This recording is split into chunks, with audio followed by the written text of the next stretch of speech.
Live from the Wallace Civic Center on the campus of Fitchburg State University, FATV presents coverage of Fitchburg State University Falcon ice hockey. And tonight it's a big MASCAC showdown as the Falcons of Fitchburg State play host to the Panthers of Plymouth State. Good evening, everyone. Thank you for tuning in alongside Nola Patty. I'm Daniel Bolak. Happy to have you along with us here tonight. Falcons come into this game with a record of 9-10-1, 5-7-1 in the MASCAC. Tough game on Saturday on Hockey Day in the Burg. They fell to Salem State 5-2. Dunn and Marcus Macchione had goals for the Falcons, but they found themselves down early. Absolutely. That first period has been a tough one for the Falcons all season long, but especially in this game versus Salem State as they were outshot 15-4 in the first. They were being outworked, pushed off of pucks, not winning these battles along the boards, not taking quality shots. They came into the second with some renewed energy, but it wasn't enough to get the job done against the Vikings as they proved themselves worthy of that 5-2 win. Falcons falling to 9-10-1, as mentioned, 5-7-1 in the conference. They find themselves on the wrong side of the top four line. Currently coming into tonight's contest, tied for fifth in the conference with UMass Dartmouth. Not exactly the place they want to be, although one positive for the Falcons, they do have a game in hand on pretty much everybody around them. So it's a big opportunity to pick up some much-needed points tonight. Absolutely, and it's going to be a tough game as Plymouth has been known to own the MASCAC the past 5 years. They've won the championship, and kind of helping them in that was Will Reddick. He is out tonight. He's the leading goal scorer this season. Had 27 goals last year, leading goal scorer, now has 17 this season, leading goal scorer, not playing tonight. But that doesn't mean anything really because they have guys as Patton and Mulligan to kind of step up and take that role on as a goal scorer.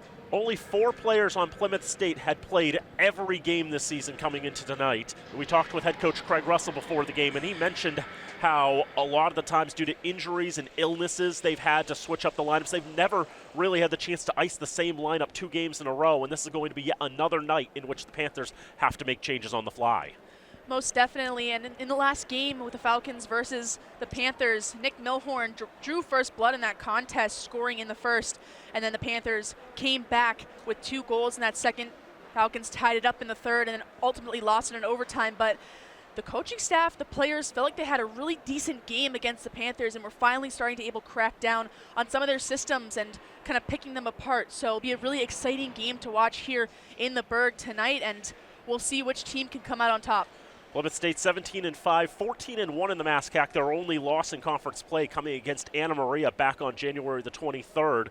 But that overtime win for the Panthers over the Falcons, that was one of the few times that Plymouth kind of looked a little vulnerable, in which Fitchburg actually seemed at times to be able to run play. It just came down to a bit of indiscipline at bad times for the Falcons. Gave up 2 power play goals in that game, including the overtime winner.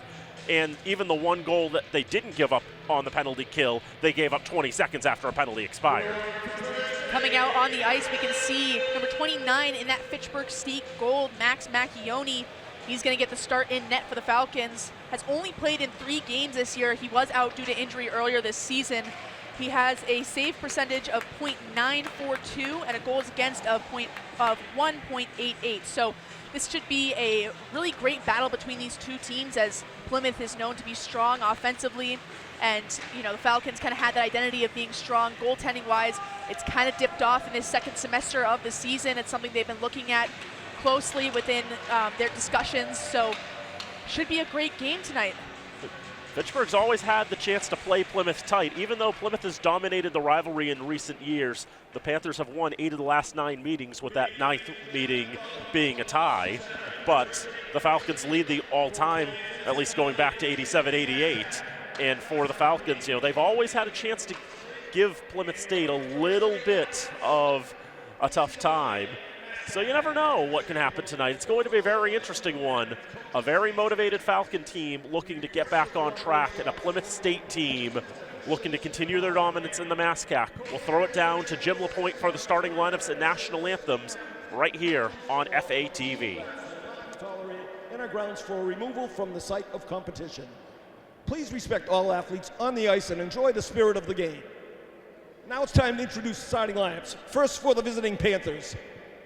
At forward, a senior from Conception Bay, Newfoundland, number 9, Ethan Stuckless. At forward, a sophomore from Prague, Czech Republic, number 17, William Prey. At forward, a senior from Bible Hill, Nova Scotia, number 27, Cameron Patton. At defense, a junior from Langley, British Columbia, number 16, Ryder McCallum. At defense, a junior from Calgary, Alberta, number 24, Lucas Jones. And in goal, a junior from San Antonio, Texas, number 35, Brandon Shantz.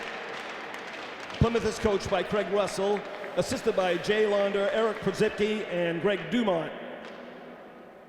And now for your Fitchburg State Falcons. At forward, a senior from Sheffield, Mass, number 5, Oliver Cookson. A forward, a sophomore from Cherry Hill, New Jersey, number 13, Chris Zapata. A forward, a sophomore from Wake Forest, North Carolina, number 26, Jackson Collins. At defense, a senior from Milford, New Hampshire, number 18, Jack Johansson. At defense, a senior from Queenstown, Maryland, number 20, Christian Halbig. And in goal for the Falcons, a junior from North Kingstown, Rhode Island, number 29, Max Macchione. Fitchburg State is coached by Dean Fuller, assisted by associate head coach Tom Paddy, assistants Chris Kine, Mike Chartrand, Josh Miller, and Cam Isabel. Officials tonight, Ron Morello and AJ Potvin, linesman Cam Antonellis and Ian Hoffman. Ladies and gentlemen, at this time, would you please rise and remove your caps for the playing of the national anthem.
Moments for puck drop here at the Wallace Civic Center in Fitchburg. Getting ready for this MASCAC matchup between the Fitchburg State Falcons and Plymouth State Panthers. Daniel Bolak, Nola Patty here with you. Travis Falk on camera. Happy to have you along with us here tonight. As mentioned, Max Macchione making just his third start of the season. 1-1 record, 188 goals against, 942 save percentage. Got the win in the season opener against New England College. Got hurt, missed a lot of the season. Came back, was on the wrong end of a great goaltending battle against MCLA just under 2 weeks ago, a 2-1 overtime loss, and then played in relief, 15 saves on 17 shots against Salem in 2 periods just 5 days ago. Brandon Shantz, the junior netminder from San Antonio, Texas, is the starter for the Panthers. 19th game of the season, 14-4, 204 goals against, 923 save percentage, 2 clean sheets, also 2 assists on the season. Very interesting that you see that many points out of a goaltender. In fact, 3 assists for Panther goaltending this year. So it should be a great matchup on the goaltending end, as Macchione has been a star the past few years. So great to see him back healthy and ready to get some action against this strong offensive team in the Plymouth State Panthers.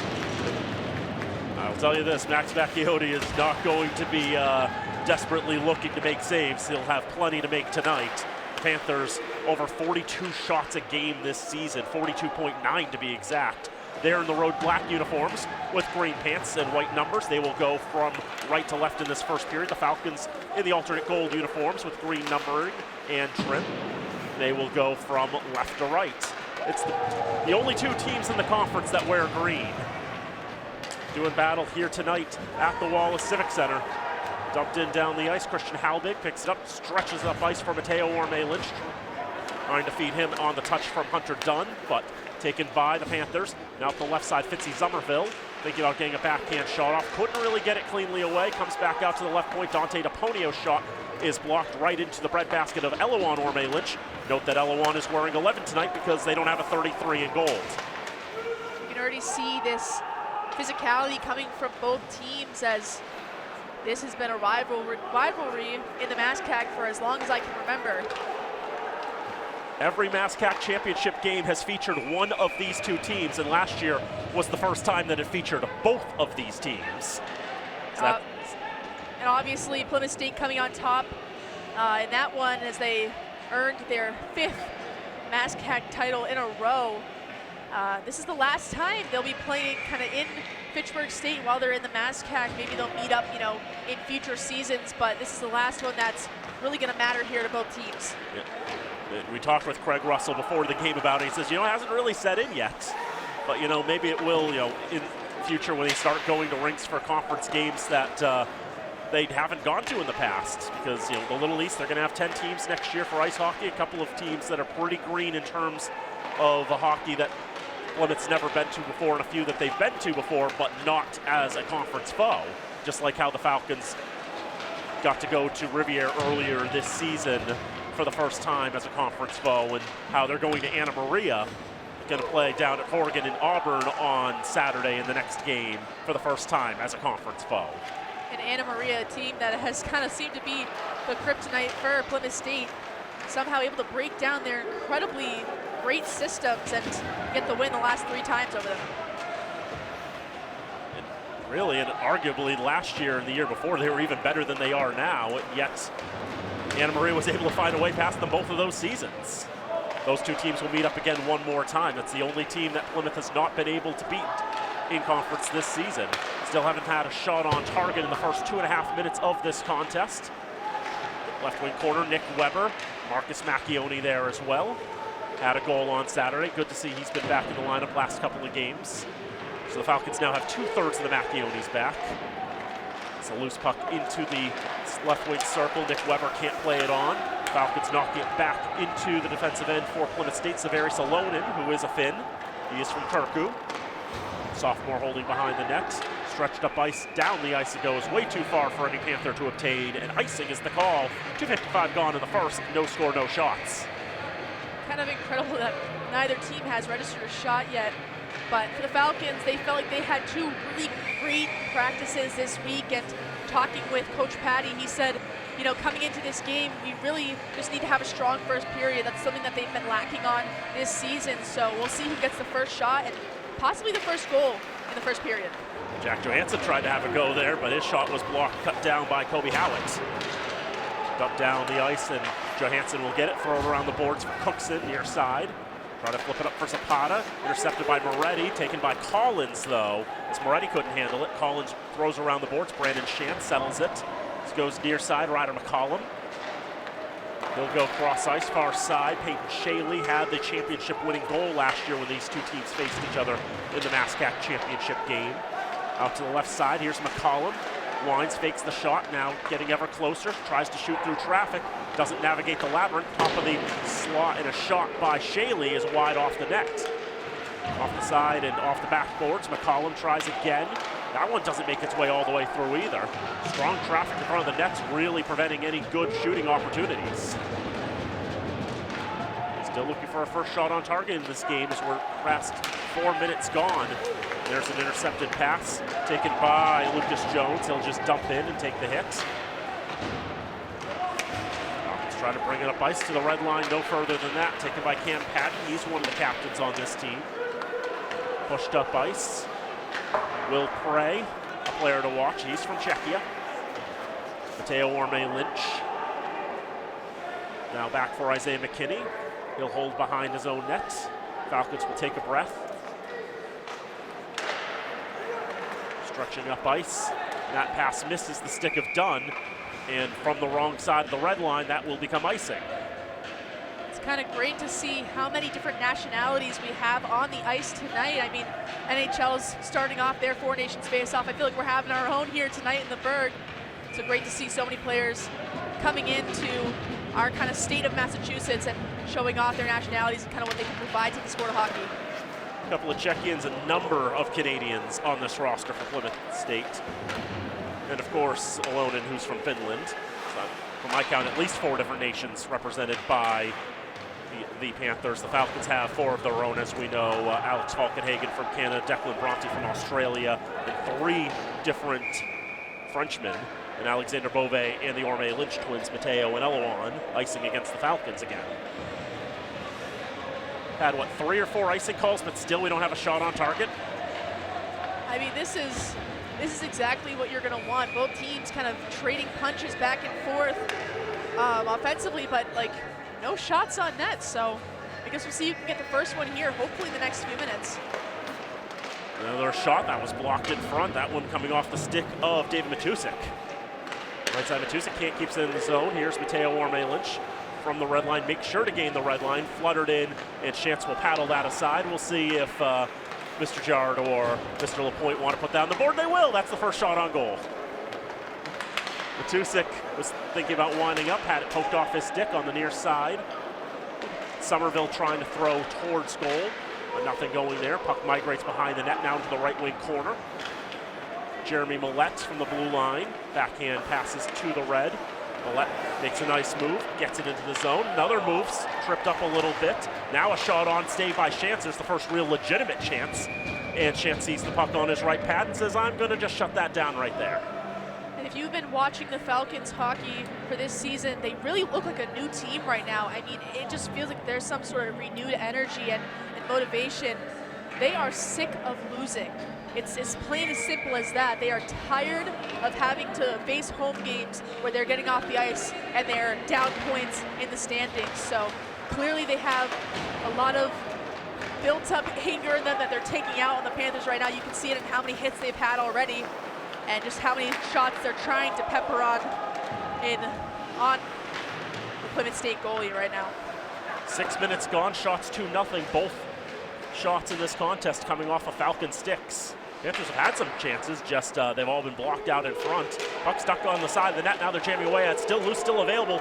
Pops out to the top of the paint and finally picked up by the Panthers, and skating out is Brendan Doyle. Throws it on the right side. It's taken by Matt Hale. On the left side, back for Doyle. Tries to center, finds nobody in particular. Eventually, McCollum, but out of the zone. Lucas Jones will throw it back in. Macchione settles behind the net.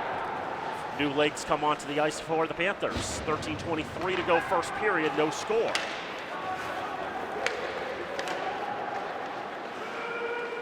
There aren't too many periods in which Plymouth's held scoreless either in the first 20 minutes, and the last time these two teams played was one of those rare times. Macchione with the cover there, and the draw will come to his left. It's great to see, you know, both these teams just trying to put up just quality hockey. I mean, it's really exciting for me personally watching when there's a lot of hits, there's a lot of great puck moving, great bodies flying around. Both teams are absolutely giving that right now. See Oliver Cookson with a couple of self-passes there to try to break around the defense. Dante DePonio, though, with solid positioning, shutting that opportunity down. Stretched up the right side, settling is Kobe Howitz. On the right circle, thrown across. Wanted to find Ethan Stuckless, had trouble getting it to his stick.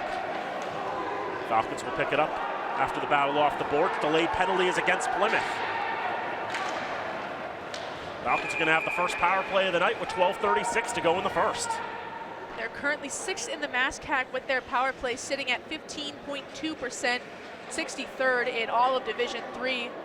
On the opposite side of that end, Plymouth State, as we know, first in the MASCAC in their penalty kill, 87%, 11th in Division III. So these two units going to go up against each other here, and we'll see who can come out on top with this one. Very solid special teams Plymouth State has. I mean, first in just about everything basically in the conference. There are very few things they're not first in. We'll get to one a little later on, perhaps. Plymouth was able to get it down the ice. Ethan Stuckless in the box. Ethan Stuckless, a 2-minute minor for holding, taking the penalty, 7:24. The first period. Stuckless didn't know when to quit on a board battle once the puck had gone away. Gets called for the hold. It's Stuckless' 6th minor penalty of the season. Hunter Dunn on the right half boards. Around the circle, tries to get it to Johansson. Johansson gets it back to Dunn. He settles it down. Dunn shoots. That's blocked. Goes off the leg of Eddie Mulligan. Johansson tries to keep it at the right point. Finally pushes through, and here's Andrew Stuckless. He's the younger one from Conception-based South in Newfoundland. Backhanded it down the ice. Falcons will reset with 60 seconds to go on this man advantage. First power play of the night for either side. Mateo Orme-Lynch spins around, passes to Christian Halbig. Picked up there by McCollum. Now loose. Milhorn, shot saved by Shantz. That was a great shot selection from Milhorn, but an even better save there, as they've already killed off the first minute or so of this penalty. And the Plymouth State Panthers are very aggressive on their penalty kill. You can see them kind of coming out and playing along the boards when other teams may have not chosen to do that, but it's clear why they're number one in the MASCAC. Clearly this is a system that works well for them, and it's doing the job it needs to right now. Also watch how the Panthers do on face-offs. They are so good at face-off. I think historically against the Falcons, they're often winning more than 65% of draws. Halbig tries to get the shot off, but he whiffs on it. Having to come back and recover that puck and keep it from danger was Alexander Beauvais. Milhorn had knocked off his stick. Jeremy Millette comes in here on the near side, gets it to Rennick. Falcons trying to regain the zone with 20 to go on the power play. Milhorn, who scored both goals against Plymouth State in the meeting earlier this season in this board battle here. Plymouth more than happy to keep it pinned against the boards. Lucas Jones in the battle there, 24 v 24. Halbig, the right point, shot punched away by Shantz. 5 seconds to go on the man advantage as Millette's on the left side. Shot is going to be gobbled up by Shantz as well. He'll hold for a draw just as the penalty to Ethan Stuckless expires. And the Panthers are back to full strength. 10:35 to go in the first. No score. Shot 6-1 in favor of the green and gold. I think the Falcons have been taking a great selection of shots. I really like the looks that they're getting. And kind of the movement offensively, I feel like the guys aren't staying in one place too long. They're moving that puck around. They're getting good opportunities. It's just a matter of time before this puck ends up in the back of the net. Shot from the point by Trent Skaggs went wide of the cage. Now picked up on the left side board. So you have 5 different players on this puck battle. Officials yelling to move it. Finally comes free. The Falcons are able to take control again. Left side, bad angle shot off the side of the net from Jackson Collins. Trent Skaggs pitching up on the left side, trying to move it along. And now backhanded through the paint into the right wing corner. Isaiah McKinney keeps it in the zone. Throws into the corner. Now back around to the left. Panthers get a hold of it off the stick of Sam Nichols. Falcons try to center, found by the Panthers instead, and now on the rush is Will Bray. Bray, a very dominant player, gets a shot off, stopped by Macchione. The rebound off the Falcons skate and dangerously in front of the paint. Looking at Will Bray's number, 6 goals and 9 assists this year. It feels like there should be some ones in front of those numbers with how strong he's played this year for the Panthers. It's got to be a great feeling for Macchione then to stop that shot from going in the net. They're going to call that a hand pass, so we'll blow the play dead here. Bray, a sophomore from Prague in Czechia. He's a criminal justice major.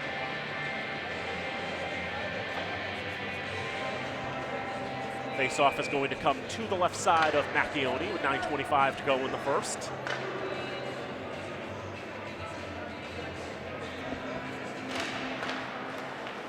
Watch this face-off again, see who controls it. Ultimately, it's the Falcons who are able to get it out of the zone. Panthers will pick it up and try to re-enter. Doyle swings around and throws it around the boards. Max Macchione around to Rennick. Rennick battling with Matt Hale on the right side. Falcons are able to push it out of the zone. Rennick in front of the scorer's bench, where Jim LaPointe and a lot of Falcon employees get to watch that. Falcons getting it out of the zone after Plymouth is able to dump it back in. Eddie Mulligan doubling back, loses a handle on it. Falcons hold on the left side, get the shot off. Chance knocks that away. Teo Orme-Lynch, left side shot off the side of the net. And now pinballing around on the left side. Chance may have gotten a piece of one of those as well. Back to Bronte, but he whiffs on the shot. We've seen a few of those already tonight. That right point is not friendly. Left side's loaded. Doyle, shot glove down by Macchione. I really liked the physicality and the aggression that the Falcons have been bringing to this game. You know, just to name out some names, we've seen Milhorn, Cookson, Sargent, Skaggs, kind of laying on some great quality hits.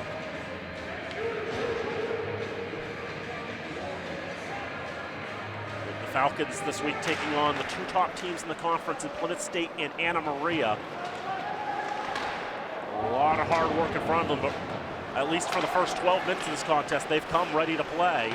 As Jones holds on the right side, drops, top circle for Hale, back for Jones. Shot is stopped by Macchione, and he holds. No rebound there. A lot of passion that the Falcons are playing with, just simply because this is a team that has given them a lot of heartbreak in the past few seasons. Obviously last year with that championship game, losing 3-0 away at Plymouth State, and then again losing in overtime at Plymouth State.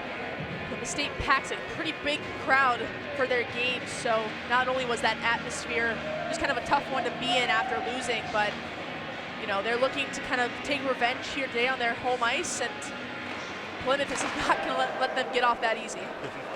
I was part of that crowd in that MassCap championship game, learned that the section that the Falcon fans were given is a section that a lot of Plymouth fans usually normally sit in. In fact, there were Plymouth fans normally mixed in with us in that cheering section because so many Panthers fans wanted to go to that game and wanted to support their side.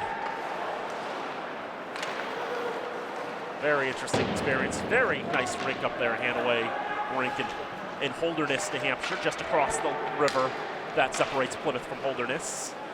Facilities there are absolutely gorgeous, and it's no wonder why people would want to go to Plymouth State and play for such a great head coach, such a great program, and now with them going into the LEC, we'll see what other type of players they kind of bring to their program and to play for them. That rink's about 15 years old. They used to play up at Waterville Valley, about half an hour up Route 93. It's a lot easier when your home rink is just across the river, not across several town lines. That's kind of the beauty that the Falcons are able to have here, obviously with Landry Arena, that indoor turf area, that beautiful lifting area.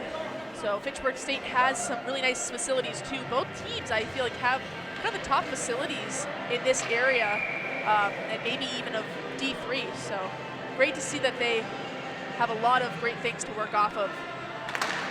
Shots 8-4 in favor of the Panthers, 6:45 to go in the first period. 8-4 in favor of the Falcons, excuse me.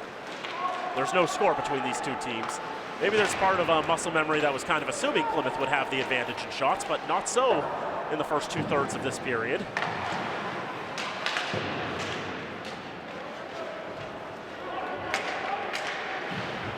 I would say zone time's relatively equal right now. Just Plymouth's had a lot of trouble getting clean shots away. Falcons have done well to block several chances. Now that Falcons able to force it out of the zone. Dump it out briefly. Falcons take. Here's Weber. Weber trying to make the moves. DePonio gets tied up there. We have a whistle, and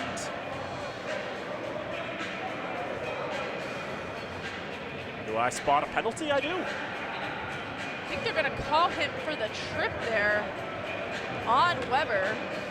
No, that's DePonio who got called there for the Panthers. It's going to be a power play for Fitchburg. So Weber able to draw the penalty there. That's kind of what I was trying. I didn't phrase that quite correctly, but Weber drawing the penalty there.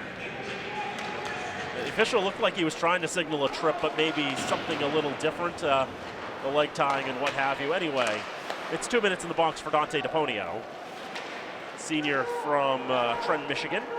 Now in front, great opportunity by Marcus Macchione. Well, that's stopped by Chance. One thing that the Orme-Lynch twins have both brought in to this team is how deceptive their passing is. They love to do that little drop pass back Backhand passes, no look. And I love that opportunity there for Marcus Macchione. 2-minute minor for tripping, 10 of the penalty, 13-53, first period. Ultimately was a trip against Deponio. I was not 100% sure because the official wasn't that, didn't put enough emphasis on that trip for me. Severi Salonen on for Ethan Stuckless, but he can't do much more with the Falcons with a 3-on-1 developing back the other way. It's Mateo Orme-Lynch holding. Now he goes Delawan. His shot is stopped by Chance. I don't mind that kind of patience there from Orme-Lynch, just trying to scan, wait for that right selection. The goaltending for Plymouth State is something that they were questioning coming into the season, obviously, with graduating such a great goalie, but you're going to need to select great shots against this goalie in net tonight, as he's been outstanding so far. Chance only played 5 games his first 2 years. Kalle Anderson was the starter last season, a tremendous Swedish netminder who graduated. Have a whistle here. 1:07 remaining on the Falcon power play, 5:14 to go in the first period. Shots 10-4 in favor of the Falcons, but we're still looking for our first goal of the contest. Face-off will come at center ice. Patrick Somerville to take the draw for the Panthers against Jeremy Millette. They call Patrick Somerville Fitzy. And, you know, a sophomore from Medford, and I guess if that doesn't scream Boston area, what doesn't? I have a whistle here as the Panthers taken to the ice. So I think this is going to be a penalty on Sammy Rennick.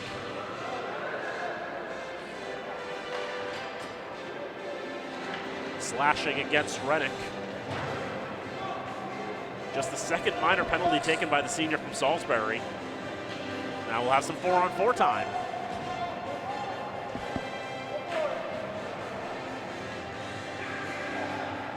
In that last game against Plymouth State, it felt like the Panthers were struggling 5-on-5 with the Falcons. They were finding luck when the Falcons went a man down.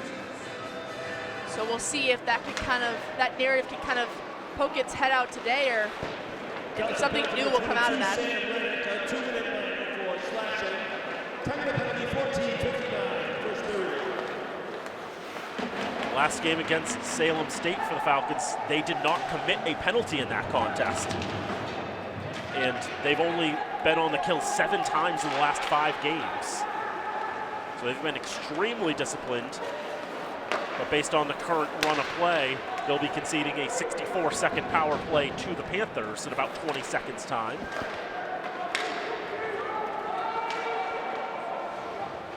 Plymouth holds on the right side, can't really get themselves into a good spot to take a high danger shot, and the shot that they do take ends up getting deflected into the netting and out of play.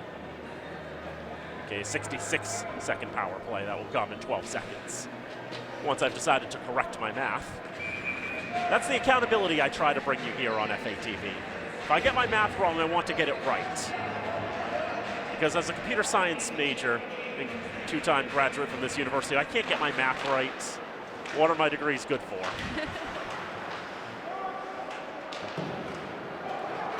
Falcons poke it free and get it out of the zone. Macchione slamming his stick to indicate the penalty to Deponio is up. And now here comes that abbreviated power play for Plymouth State, who have the second best power play in the conference. Anna Maria's is the best, 25.3%. Salonen holding at the left point for the Panthers. Skating the blue line, passing it off, getting it back. Takes the shot, that's deflected off Cookson's stick and into the netting.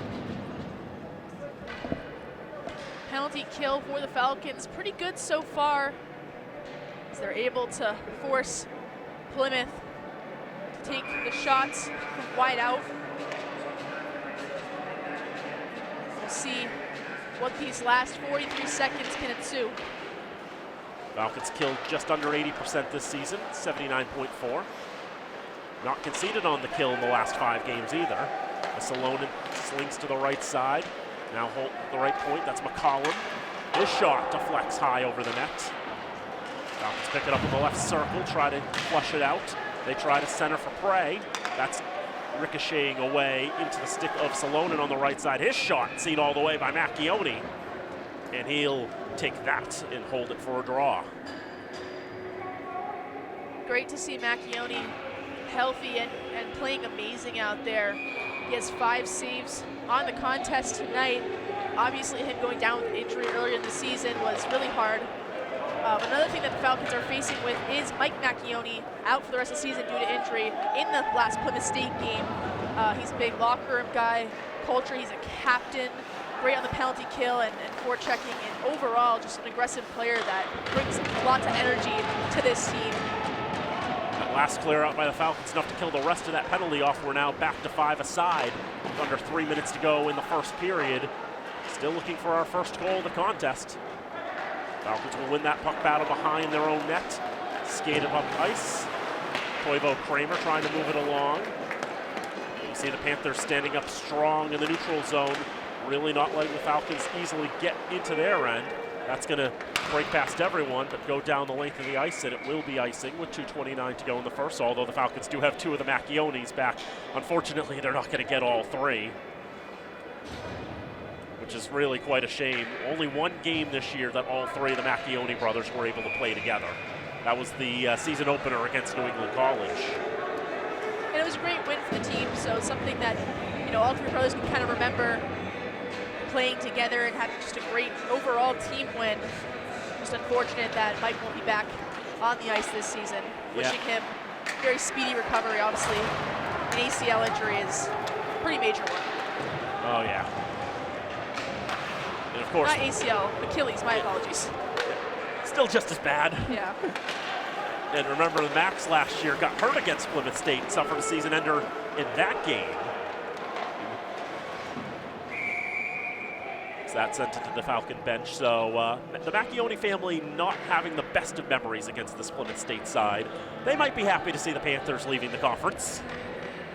As I'm sure many teams in MASCAC will, but just as Plymouth State leaves, Anna Maria enters, and they've proven themselves to be a top contester for that championship this season. Anna Maria second in the conference, 33 points in conference play, 11-2 record. The Panthers are actually a little ahead in terms of games played. They're the only team that's played 15 games. Everyone else has either played 13 or 14. So although they do have a 7-point lead on everybody, they also have played more games than everybody. So it's not quite equal. Mateo Orme Lynch's shot is stopped by Shanza. Slightly juicy rebound there. Falcons try to jump on top of that. 90 seconds to go in this period. Still scoreless. Brendan Doyle up the left side, dumped into the zone. Macchione leaves it. Bronte tried to pass to Eloan Orme Lynch, who was retiring from the ice. Not the best player to try to pick there on a pass. On the right side, here's Matusik. Bad angle shot, patted away by Macchione. 1 minute, last minute of play, first period. Right side corner. Panthers whiff on the pass attempt as it goes to the left side. Skate up, Patton throwing into the slot, but taken by a player clad in gold. And here is Sammy Rennick up the right side. He takes the shot, that's cut down in front by Salonen. Millette following on, puts it wide. Now backhand pass off the boards. Will be picked up by Matusik first. Sent all the way down to the Falcon blue line, and we have a whistle here. 29.7 to go in the first. Falcons out shooting the Panthers. Definitely not something we've seen from the Falcons in their past few games. As you mentioned earlier, the first period has always been a struggle for them, but they have come out hot and they have come out showing that they want to win this game against the Panthers. Not just because it's Plymouth, but because they need it for their standings in the MASCAC. Falcons trying to get themselves back in position for a home game. They need to finish in the top 4 in the regular season standings if they want a home game in the quarterfinals. I think Plymouth has at least done enough that they've locked that up. 10 seconds to go in the period. McCollum around the boards. Ethan Stuckless gloves it down. Try to get one more rush up ice. Here's Prey. Prey across. Stuckless had a good chance, couldn't get a good shot away. Then the buzzer sounds before anything else can come from that. So that brings an end to this first period of play in which You know, we've seen some games lately, such as against teams like Salem and Westfield, where the Falcons have come out really flat in the early going, put themselves in a hole, but against the best team in the conference through 20 minutes, they're out shooting the Panthers by a margin of 10-6 as they get the audit on the board done. And we are scoreless through 20 minutes of play. And I think both teams had great puck movement offensively, strong plays defensively. Goaltenders obviously trading back and forth between great saves. You know, the penalty kill score teams have looked good. The power play, we haven't seen anyone be successful on that yet. But more to come from these two teams. I don't think that, you know, this is a game where we're going to see one really dominantly take over. I think it's going to be to the last second.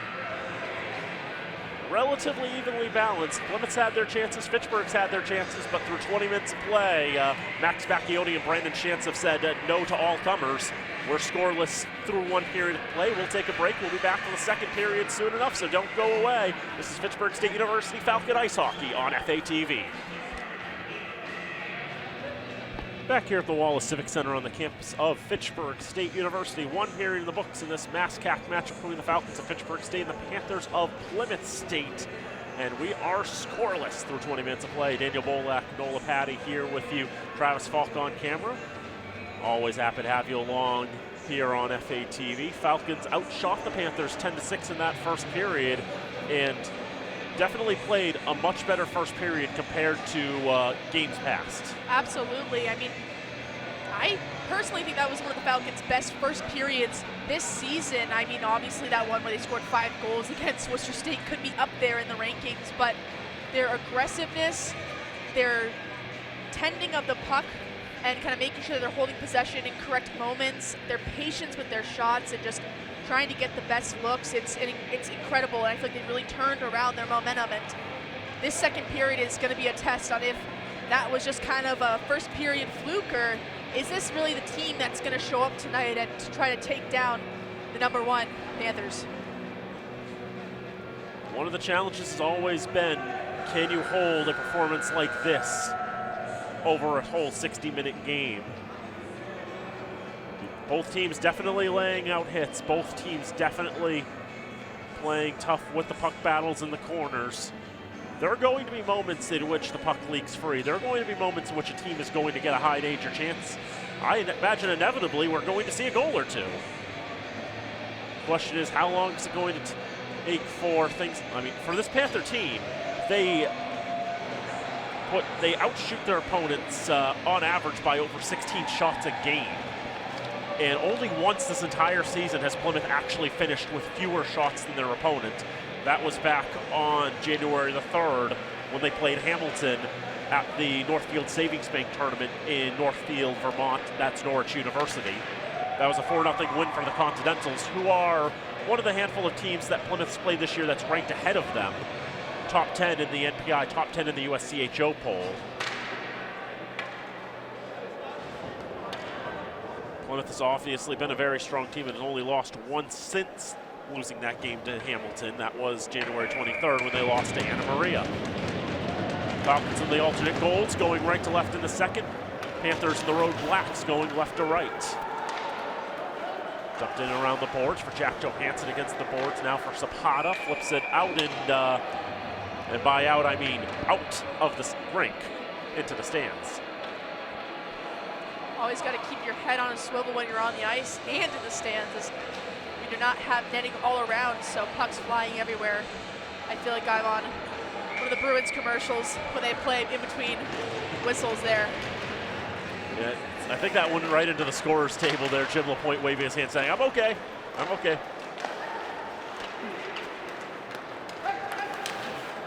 Jackson Collins. So he was dispossessed for a moment by Lucas Jones. On the left side, held in by Halbig.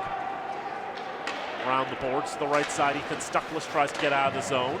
Doesn't get much on that. There have been a lot of cases tonight in which, this is for Fitchburg, this is for Plymouth, that both teams have tried to move the puck along with pace and authority and get about 95% air.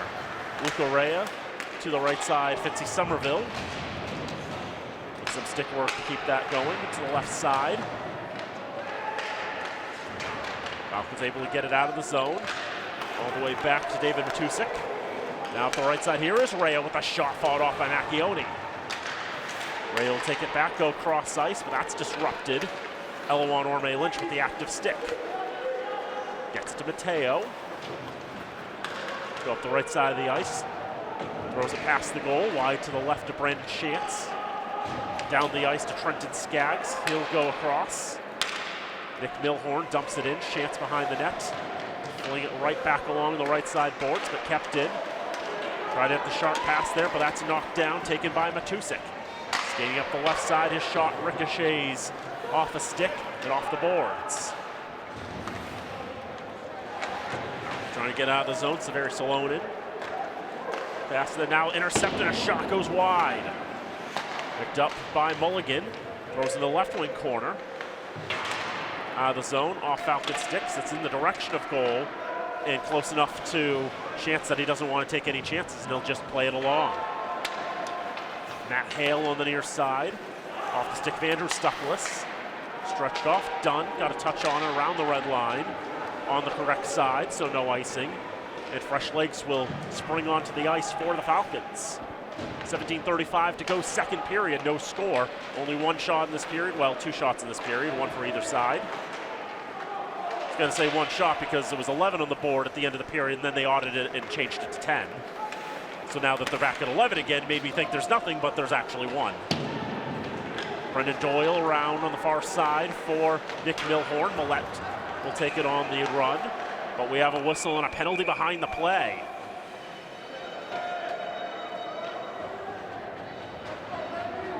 And with the penalty, Brendan Doyle will be escorted to the sit bin. He goes for boarding. So Falcons power play going to have another opportunity here. They were unsuccessful in that first period.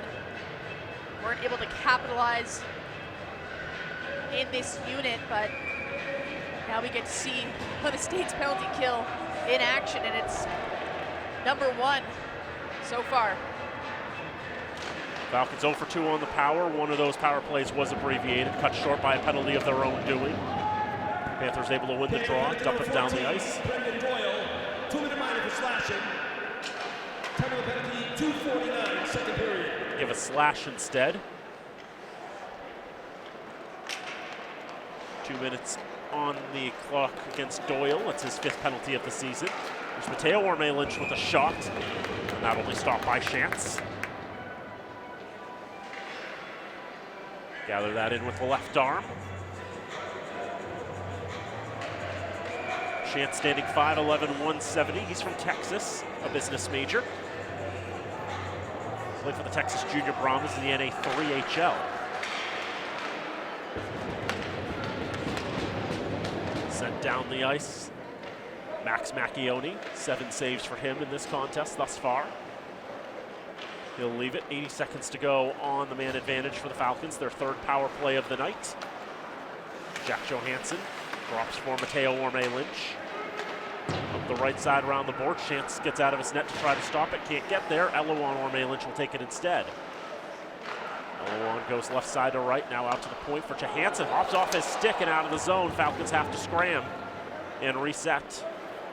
Hunter Dunn holding on to it. Leading point scorer for the Falcons, 52 on the advantage.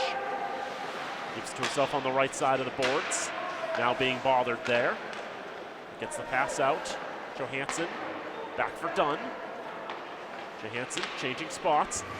Held down by Mateo Orme-Lynch, but he can't get it on his stick. It just pushed out of the zone ever so gingerly by the Panthers. Kobe Howitt pursues Hunter Dunn. 25 to go on the advantage. Dunn regains the zone. Shot stopped by Chance. Rebound loose, ricochets around. Chance is able to get back on it, and he covers for a draw. 15:31 to go in the second and 21 on the power for the Falcons. Still no score. Great shot. The better save there by Chance, as that one kind of went in the air.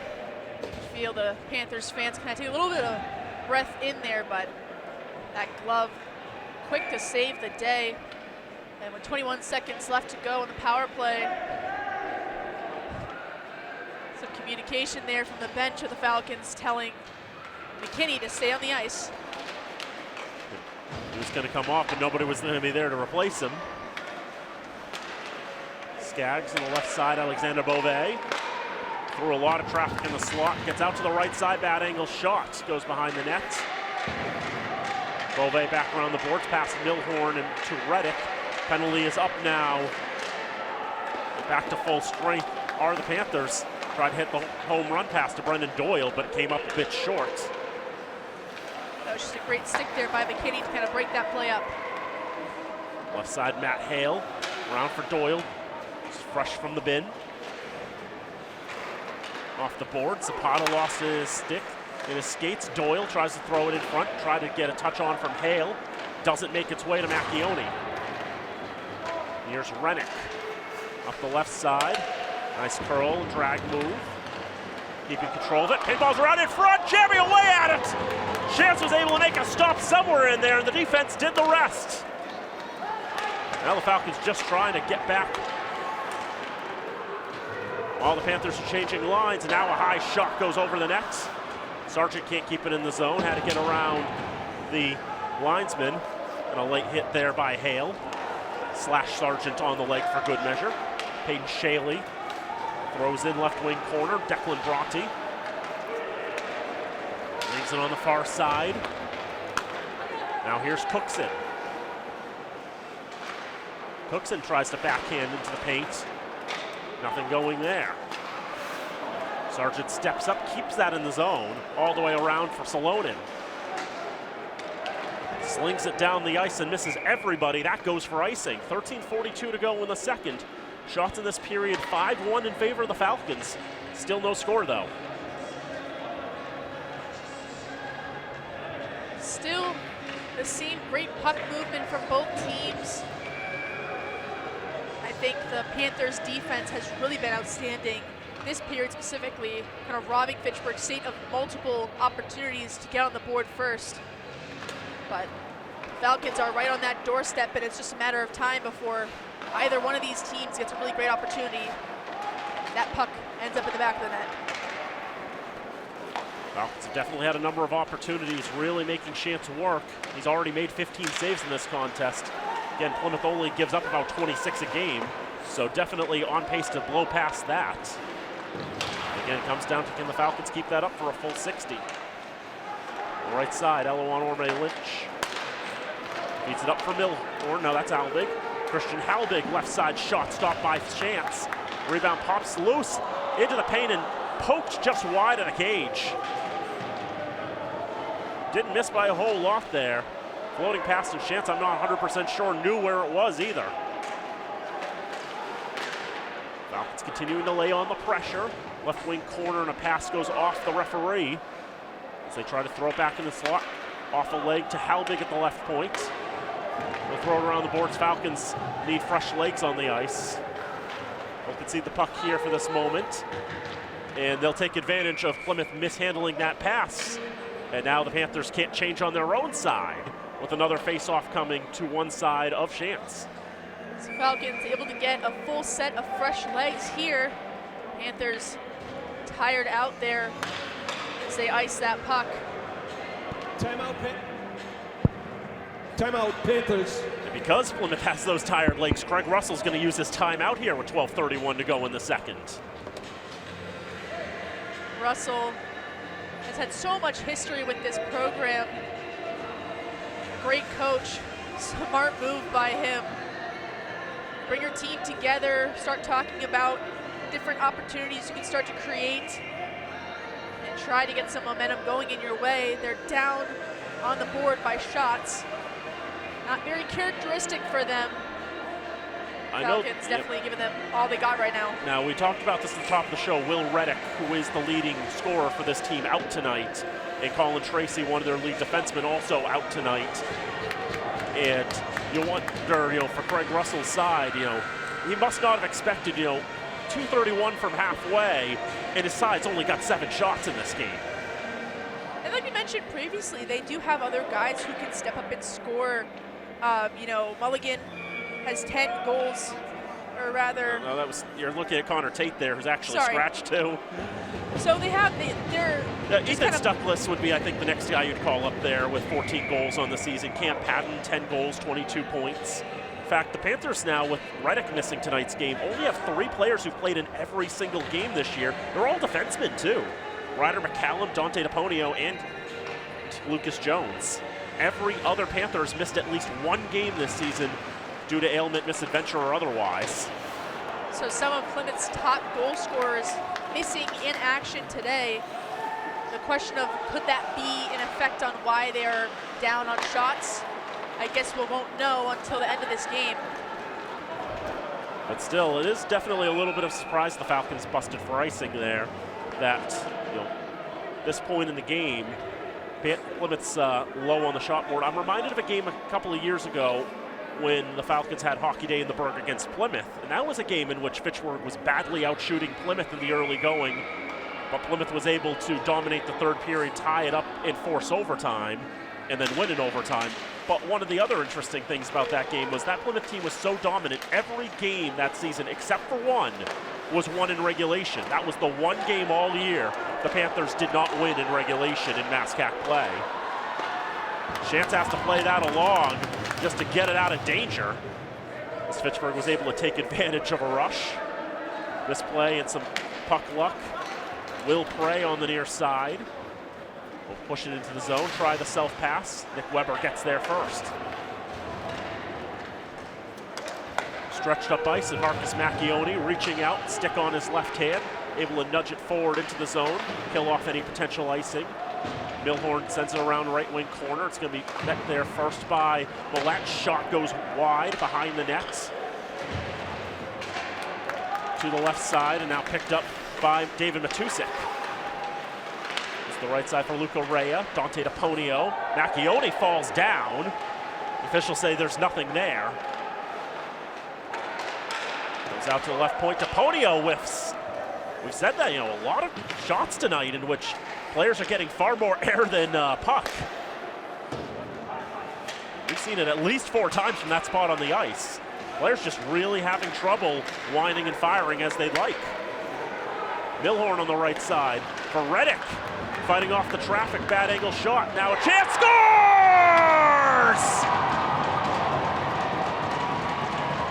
Found a way under Chance somehow. 10:42 to go in the second. The Falcons strike first, and it's Nick Milhorn who leads the handshake line. Who other than Nick Milhorn to draw first blood against the Panthers? He had 2 against the team last time they played. Now he has 1 tonight. I mean, could Milhorn be the player that stops the Panthers from getting a win today? I guess we'll see. Saw the puck bouncing around really in close vicinity to Chance. Seemed like Milhorn just tried to throw it in the direction of Chance and see what happens. And sometimes there's a hatch that's not battened down, and it found its way in. And we knew that it was going to come at some point. The Falcons, like I said, right on that doorstep. And I said that figuratively. I mean that literally now, as Milhorn's goal so close to the net. Nick Milhorn. Assist number 22, Sam Reddick. Technical goal, 9-18, second period. Reddick gets the lone assist on Nick Milhorn's goal. It's his 9th of the season. First strike to Fitchburg State. That one deflects off a stick and into the stands. Falcons, when they get the first goal, are 8-4-1. The Panthers, just the 8th time this season that they have conceded the first goal. They are 3-4, but one of their 3 wins did come against Fitchburg State. After all, it was Milhorn who got the opener the last time these 2 teams met. And now Milhorn's got even 1/3 of his goals against Plymouth State this year. 3 out of 9. That's dumped all the way down ice. Macchione will play it, keep it away from Thomas Caulfield. Linesman getting in the way of all of that as the Falcons try to get out of the zone. Finally do get it out of the zone. Only half this contest complete, still half to go, but the Falcons have been the better team in all respects in the first half of this game as they hold a 1-0 lead. Flipped in and gloved down by Macchione, just his 8th save of the contest. Plymouth's on pace to finish with 16 shots on goal. I don't think they're going to finish with 16. I think they're going to have more than that. You have to imagine a storm's got to be coming with how this Panther team has played this season. But for the first 30 minutes, the Falcons have been the better team as Chance will move it along for DePonio. Around on the far side for Nichols. Little near side corner, I should say. Now DePonio off the boards. Can't be cleanly handled. Off the stick of Ethan Stuckless. Sent down the ice and illegally. Icing is the call. Though Trent Skaggs argues that there was a touch in the neutral zone. Looks like Bove might have gotten a stick on it before that puck crossed that goal line, but they'll deem it icing, and the Falcons will face a defensive zone face-off. This is exactly what the Panthers need to get something going here. Battling for the draw. Finally, Falcons were able to take it, get it out of the zone. Pushed off ice, off a lot of sticks. Macchione now on the right side. Try to throw it across, still loose in the slot. Falcons can't get there. Salonen on the near side. Move it up onto the far. Stuckless regains the zone. Here's Prey with a shot blocked. Skaggs able to knock that down with the legs. That's rainbowed out of the zone, arced all the way down to Eddie Mulligan. Salonen keeping control of it, gets it to David Matusik. Now here's Cam Patton. Patton's got moves, and Isaiah McKinney stands him up there. Patton takes it back, puts it right out in front. Great opportunity, good block there by Skaggs as well to sport his keeper and Macchione. A shot fought off by Macchione. Falcons get in the left wing corner now, just try to get out of the zone, but knocked down by Matusik. Another shot gloved by Macchione. And he'll hold. 7:51 to go in the second. 1-0 Falcons. Stars just not aligning for the Panthers right now as they're getting a lot of shots off on Macchione, but him, the defense, forwards, all just standing tall and really not letting them get any golden opportunities here. Falcons know defensively they've got to do well to support their keepers, especially with a high-octane offense that Plymouth has, even if they are down a few of their weapons tonight. They've still got quite the arsenal at their disposal. Lucas Jones will pick it up back in his own end. He'll get it back on the near side. Here's Somerville in the zone, left side, thrown across. Found Rennick instead. Rennick gains zone on the left side. Nifty move to keep control. The puck throws it into the slot. Found a Panther, but eventually finds Bronte, moves it along right side, pops off the stick into the corner. Second effort to get out of the zone, this time finding more success. Falcons try to change a couple of legs behind the play as here's Matusik.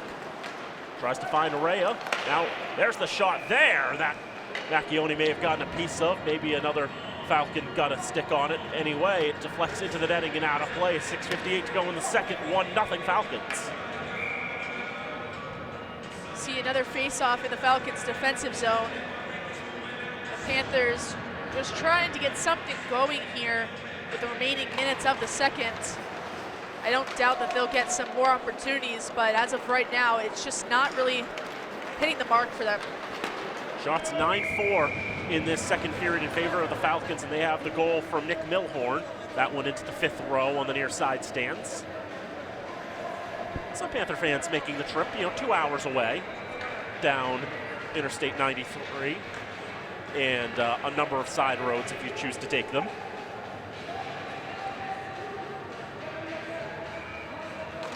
Face off to the right of Chance. He's got 18 saves in tonight's contest. His counterpart Max Macchione has 10. Down the ice, and we'll have another icing. Do we have enough icings to bake a cake? There have been quite a few this game. A couple whiff shots we got on there. A few penalties. Mishandled passes. All just beautiful imperfections in the sport of hockey. Panthers win another draw. On the near side here, Sam Nichols, sophomore from New York State. Behind the net, into the near side. Mateo Orme Lynch tries to split two defenders. Held him up a little bit. Mateo also had some shoves in the back of Andrew Stuckless for good measure, the younger one.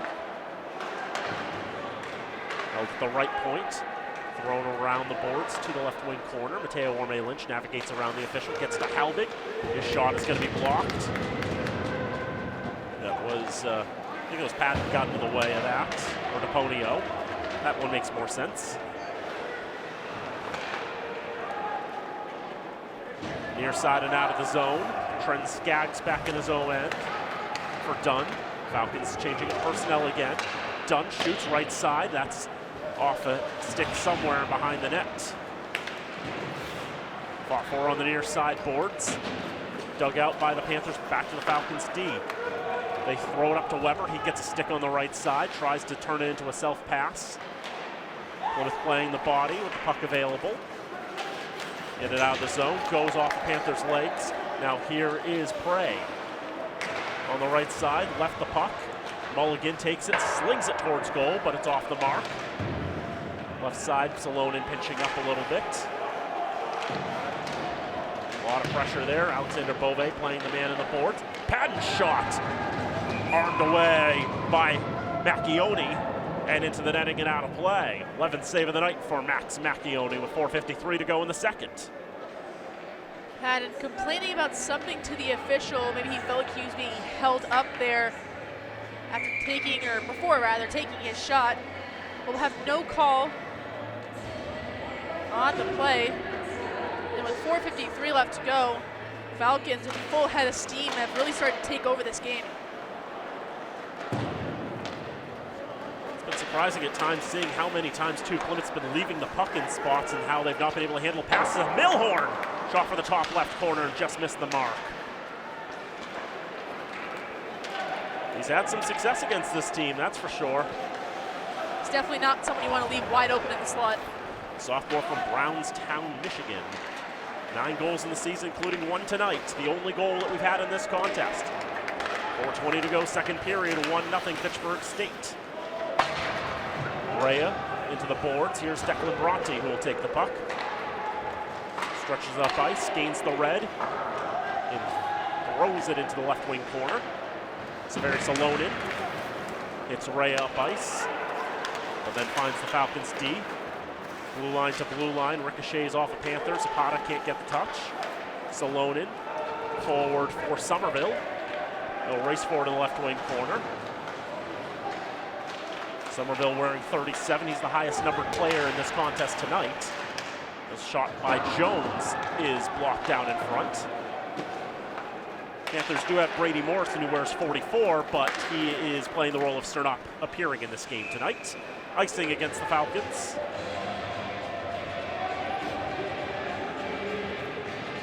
Panthers starting to climb up in shots on net as the Falcons have 19 to the Panthers 11. Like you said, they were not going to be held to only 16. They're starting to make their way up there, climbing that deficit. It's just a matter of, are they going to climb the deficit with the score? Draw comes to the left of Max Macchioni. Puck left there for a while, finally onto the stick of Jones. His pass is taken by Fitchburg. Mark, that was Christian Halbig. Now for Oliver Cookson. Zapata trying to fight for that one, taken behind the net. Kobe Howlett. Around to the right side, cross for Jones. Tries to stretch it all the way up ice. Peyton Shaley waiting around the blue line. Puck goes off the Falcon stick. Now comes to Shaley in the slot, turns around, but it's blocked. Falcons really filling up that slot, really doing a lot to protect their keeper. Howlett's shot is deflected over the net behind. And around to the left side boards, thrown out in front, off a body to the right side boards. Dante Moretti moving it along, wanted to find Howlett. Panther slams his stick in frustration as he retires from the ice. Plymouth probably feels there's a little bit of frustration. They know how good they are. They've only lost 1 game this year. They've already beaten this team. How are we losing? How do we only have 11 shots through 37.5 minutes? That's going to be considered offside, as the puck wasn't completely in the zone when Sammy Rennick went over the blue line.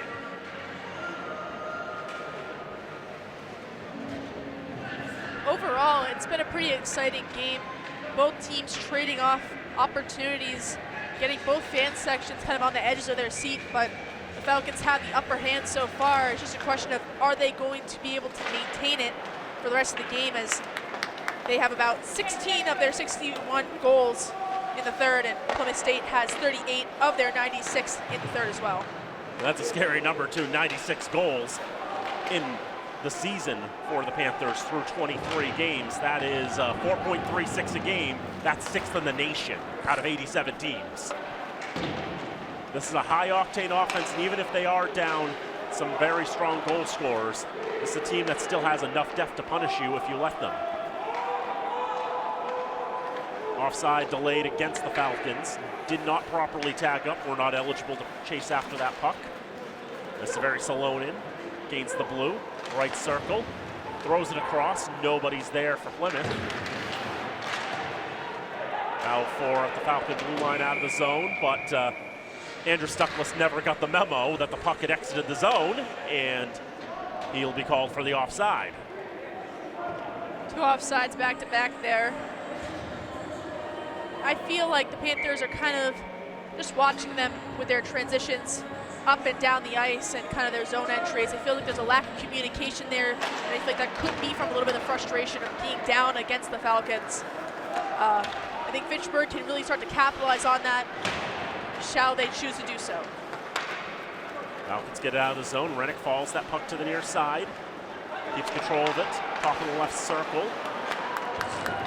Thrown in the direction of goal, but cut down by Plymouth. Stretched out to the far side. Milhorn gets to it. Last minute of play in the period. Under 60 seconds to go in the second period. Falcons still holding a 1-0 lead. Jim LaPointe testing a spike to make sure it works.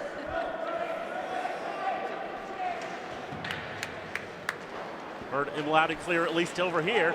And speaking of icings, how about another one? Get a 10-layer cake with all this icing. 40.9 seconds left to go. Plymouth gonna have to be in their defensive zone for this face-off, as they're gonna try to get something going with the remaining seconds of the second. Panthers have matched their shot total from the first period. The Falcons are 1 away from doing that on their end. Well, now they've done it. Sean saving the second one. That sticked away very nicely there. I think there was DePonio getting his stick up there, perhaps Patton. Just knocking it down there, preventing a really dangerous chance on the rebound on Chance. That one strikes the ceiling, and that's one for the ceiling monster.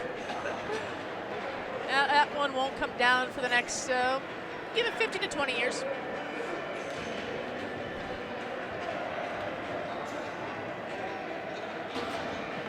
Face-off will come to the right of Chance, 21.1 to go in the second period. Falcons still lead by a goal to 0. Hunter Dunn to take the draw for the Falcons. Loses it to Fitzy Somerville. And on the near side, but now Plymouth trying to break free from Matusik. On the left side, he shoots, stopped by Macchione. Bit of a dangerous rebound, but Fitchburg there to get that puck to the corner. They'll try to keep it pinned in the corner. That's the play to do there when there's only 4 seconds left in the period. Why try to rush it up ice? You're never going to get to Chance in time. Falcons do successfully pin and run out the rest of the clock. 40 minutes of play now complete here at the Wallace Civic Center, and the Falcons have a 1-0 lead. This is the best 40 minutes of hockey we have seen for the Falcons all season. Their aggression, their attention to detail on passes and shot opportunities is incredible. They have really turned it around, and something was said in the locker room this week that has given this team a new perspective on the season, as Nick Milhorn is able to get on the board for the Falcons. His 9th goal this season. He's leading the team. Drew first blood against Plymouth a few weeks ago, and he does it here again on home ice, and we'll see what kind of momentum they can bring into this third. Looking at the final audit, and the shot board was pretty accurate that time. 10 more shots for the Falcons, giving them a total of 20. Panthers did exceed their first period total. They finished with 7, which is 1 more than the 6 that they had. But a surprisingly low 13 shots through 40 minutes for a Plymouth State team that averages 43 a game. it's definitely not the narrative that Craig Russell's side has wanted to play in this contest. But through 40 minutes of play, Coach Russell sees his side trailing by a 0-0. And, from the Plymouth perspective, they're only down by 1. Right, and for the Falcons, you're only up by 1. They've stated multiple times, at the beginning of the season, their goal was to start, quote, putting away teams, beating them by more than 1 goal. So in a game of hockey, the last 20 minutes, anything can happen. And I guess we'll see, what kind of comes of this next period. There are a lot of different narratives that we've got through 40 minutes of play, and we're going to keep you in suspense on some of those. I want to save some for the start of the third period, you see, but 40 minutes in the books, though, is what we've got. Fitchburg State 1, Plymouth State 0. We'll take a break. When we come back, we'll have the third period of action. This is going to be an exciting finish, and you won't want to miss it. This is Fitchburg State University Falcons Ice Hockey on FATV. Back here at the Wallace Civic Center on the campus of Fitchburg State University, 2 periods complete in this MASCAC matchup between the Falcons of Fitchburg State and the Panthers of Plymouth State. And through 40 minutes of play, it's Fitchburg State 1, Plymouth State 0. Daniel Bolak, Nolan Patty here with you. Travis Falk on camera. Thank you for joining us, as always.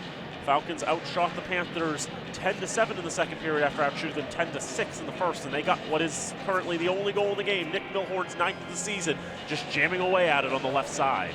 Both teams had a pretty strong second period, I felt, but Falcons coming up on top in shots, in goals, in overall puck possession. It felt like they were maintaining, their movement of the puck through the offensive zone and the neutral zone, keeping the Panthers off the scoreboard, and Macchione has been incredible in net.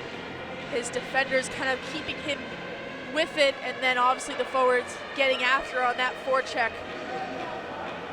13 saves from Max Macchione tonight, just his 3rd start of the season. He's missed much of this season due to injury. Brandon Chance with 19 saves for the Panthers. He's played solidly tonight. One of the things that I noticed during the intermission, I mentioned it at the front of the broadcast, Plymouth State is dominant on face-offs. It is not unusual for them to win over 60% of their face-offs against Fitchburg State. And tonight, there have been 47 face-offs. Fitchburg has won 25 of them. They've actually even been winning in that department. And I realized, Will Reddick, leading scorer for the Panthers, also one of their lead face-off guys, had a game earlier this year where he took 12 face-offs and won all of them. Not in the lineup tonight, at least in that spot. That is definitely making a big difference. And we know that Plymouth has a lot of depth in their team, but it just feels like they don't have a certain player or even groups of players who are stepping up to take on that role tonight. And we'll see if this third period can be a difference maker in that. But as the puck drops at center ice in the final 20, possibly could go into overtime, but we'll see who can come out on top. Very, very interesting game we've had here tonight. Will Prey with the intercept. Tried to make the self-pass, but he's not going to be able to succeed in that endeavor. Got it to Patton briefly. Prey with the touch as the puck navigates to the near side. Falcons finally take it, push it up ice. Here's Oliver Cookson. Cookson holding up a little bit, getting the timing right. Off sticks, and it comes to the right side for Johansson, trying to keep it in the zone. He'll come out with Ethan Stuckless providing the pressure. Back into the Panther end. Lucas Jones feeding it forward. Now past Stuckless, here's Ryder McCollum. McCollum with a shot and a glove save by Macchione. Had to really use all of his reach to get that one. So the Panthers getting the initial shot here in the third. As previously mentioned, they have scored 38 of their 96 goals in the third. That's the category that they lead in here for themselves. Plus 21 goal differential for the Panthers, 38 scored, 17 conceded in the third periods of games this season. The Falcons, this is their worst period in terms of differential. They're -5, 16-4-21 against. So that's one of those narratives the Falcons are going to be looking to crack. Icing called against the Falcons. Here's another interesting narrative, one that they would like to keep rolling. Through 2 periods of play, the Falcons 6-1-1 this year. The Panthers, this is just the 5th time they've gone into the third trailing. They have not won this season in that spot. They're 0-4. So we'll see kind of what comes of those stories tonight. It's been a great battle back and forth. Falcons just working that extra inch harder along the battles on the boards and just maintaining possession through the neutral zone. The first 40 minutes has been, even if they've only gotten one goal out of it, one of the most complete performances we've seen out of them this season. And if they can continue that play for another 20 minutes, they can come away with 3 very precious points in the standings. A whistle here. Draw coming with 1:29 gone in the third. A little extra shoving going into the back there of Orme Lynch. No call is going to be given, as we'll see a face-off right outside of the Falcons' defensive zone here. We had some bad weather today, but I know all the other teams were scheduled to be in action in the conference. I'll see if I can get an out-of-town scoreboard at some point. That's sent down into the Falcons' end. Macchione gloves it and waits for a Panther to get close enough so that they can justify blowing the whistle. Tell you that Salem hosting Framingham. Vikings are up 2-1 in that. MCLA is at Worcester. Worcester's up 2-0 in that one. Anna Maria's at UMass Dartmouth, and Riviere's at Westfield. It's the other games in the conference tonight. Everybody in action. The weather not putting anybody down. Maybe it might have prevented a few people from making the trip down here tonight to the Civic Center, but we're here for you if you decide to stay home tonight. I get it. Milhorn dumps it in. He's got the goal for the Falcons. Eddie Mulligan for Andrew Stuckless on the far side. Loaded and thrown into the left wing corner of the Falcons' end. Rennick behind the net. He's now pinned against the boards. Falcons trying to move it free, but Mulligan gets it, gets the shot off, but ricochets down the boards. So it's blocked out in front. Severi Salonen throws towards goal, sticked away by Max Macchione. Milhorn take it, lost it. He's tried to get it to Rennick. Rennick still trying to jam it out of the zone. This comes back around. Taken by Bronte on the near side. He'll get it out. Salonen able to knock it down. Panthers had to let that puck go, else they'd be called for offside as Nick Weber will try to hold on the left side. It's Weber versus the world right now as the Falcons finally get the reinforcements in, but holding the puck against the boards just long enough. Marcus Macchione battling there. Alexander Beauvais. Puck comes to the right side, and Weber with good pace on that one. It goes just wide of Brandon Shantz, not tested in the first 3 minutes of this period. Following on, a shot blocked in front. Panthers were only credited with 3 blocked shots in the first 2 periods. Felt like they got more than that. Goes in the left wing corner. Marcus Macchione backhands it along. Right wing corner. Falcons dig it free. Beauvais. Falcons having a lot of offensive zone time here. As I say that, Panthers going to break this one out. Get it out of the zone and up the near side. This is Peyton Shaley. Get it into the zone, and the Falcons will try to move it out of the zone. Good positional work tonight by the Falcons, getting to where they need to be to really disrupt Plymouth's progress. That's been really, really nice to see. Really helping them tonight. Dante Moretti on the left side. Tries to throw it in front. Patton with some moves. Stopped by Macchione. And he's doing butterflies on his stomach there. Maybe butterflies in his stomach as he saw the puck out in front of him. But he's able to shut it down nevertheless for his 15th save of the contest. 16:09 to go in the third. Still 1-0 Fitchburg. Swarm of Falcons just trying to get Macchione to cover that puck. Dangerous opportunity. They didn't like that face-off. They're going to do that again. Try to reset everybody. The alternate captains for the Panthers, Ethan Stuckless, senior from Conception Bay South in Newfoundland in Canada. Falcons got it out of the zone, back in, and delayed offside as it was touched by Patton. And with enough intention that the face-off will come all the way down to one side of Brandon Shantz. And again, trying to argue his case there, as Panthers are not happy with the defensive zone face-off. We'll see if the Falcons can capitalize here. Panthers control off the draw, get it back to the red line. Skaggs off the boards on the far side. Here's Collins following on. Had his stick tied up for a moment. Delayed offside against the Falcons. As Collins had not yet tagged. Here's Patton Finding Will Prey on the left side. Prey feeds in front. A lot of chances there as Macchione is able to cut it all down low.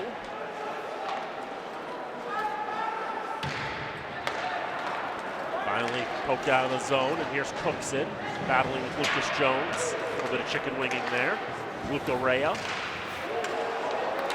David Matusik lost the handle. Elawan Orme-Lynch, left side, shot deflects off the stick into the netting and out of play.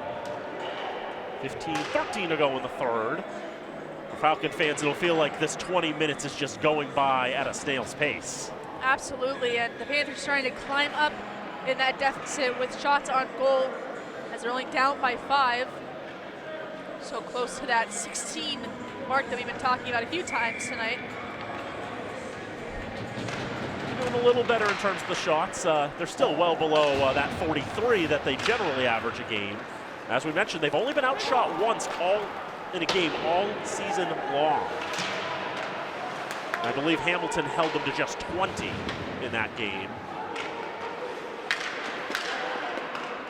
Other than that, it's been shots galore as DePonio's shot misses the mark. Falcon without a stick, his bad angle shot doesn't go. On the left side, that's Somerville. Tries to keep control of it. DePonio calls for it at the left point. Doesn't like the angle anymore. Now they'll go left side. Falcon without his blade as that shot whistles wide off the boards, picked up by the Panthers in front. A redirection in front, and Macchione pads it away. Continuing to battle on the right side. Rea picking up in the left corner. Tries to get for DePonio, his shot. Looking for a redirection from Somerville. He gets it, but it's off target. Back to DePonio. His shot punched away by Max Macchione. Plymouth really dominating on this possession. A lot of zone time here. Already a couple shots on target in this run of play. Sargent around for Bronte. That pass misses the mark. And the shot goes wide. Falcons try to pick up on the near side. Panthers got some fresh legs on the ice. Fitchburg finally gets control of it. And now they gain the red and they know what they've got to do. Dump it in so they can get fresh legs of their own. 13:33 to go in the third period. Falcons still lead by 1-0. Not enough pace on that pass. Reddick nearly intercepted it. Panthers able to get it out of the zone. Now that twig in the center of the ice belonging to no one in particular. And the Panther nearly strips over to Eddie Mulligan. It's now into the Panthers' end, and the Falcon. And now the linesman will return that to the Falcon bench.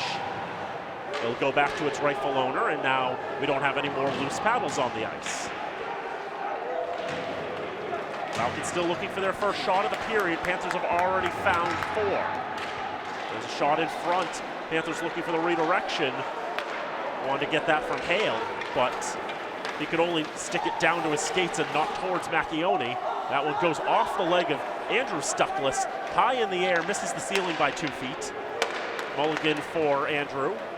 Moves along on the right side for Hale, gets it into the zone. A couple more fresh legs will come on the ice for the Falcons. And they'll rule that that struck a Falcon on the bench, and the faceoff will come to the left side of Macchione. 12:32 to go in the third, and you can see Plymouth starting to really ratchet up the pressure.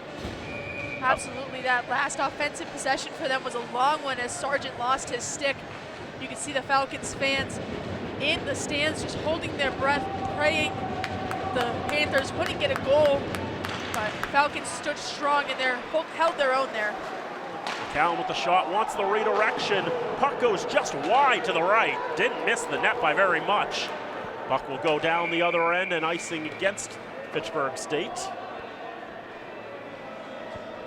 Take a couple seconds to breathe and do it all over again.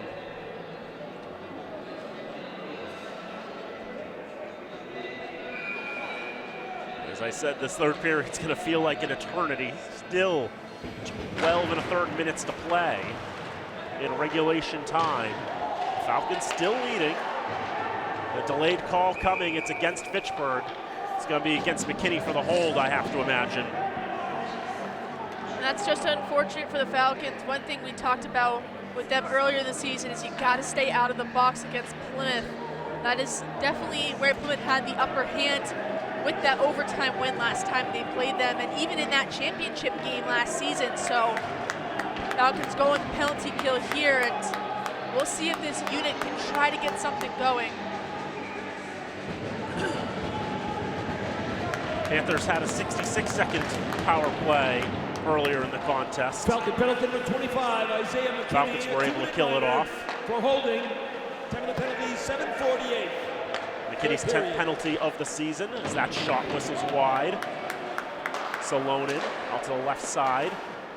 Shot by Ethan Stuckless is blocked. Falcons try to clear it out. Salonen steps up, keeps up control of it, goes right side, shot, score! Will Prey in the right circle on the power play equalizes for Plymouth. As he shows that jersey off to President Hodge,